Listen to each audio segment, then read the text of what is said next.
Merhaba, İstanbul'un en eski çarşı ve pazarlarından olan Kapalı Çarşı'dayız.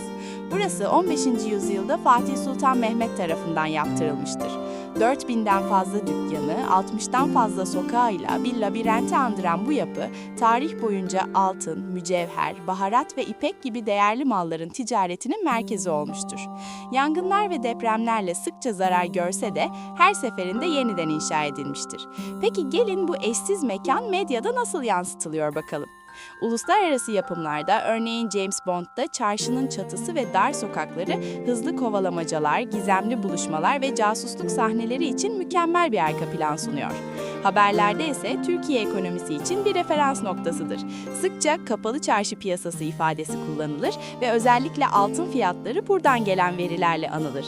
Tarihi belgesellerde ise dünyanın ilk alışveriş merkezi olarak yansıtılıyor. Bir sonraki durağımızda görüşmek üzere, hoşça kalın.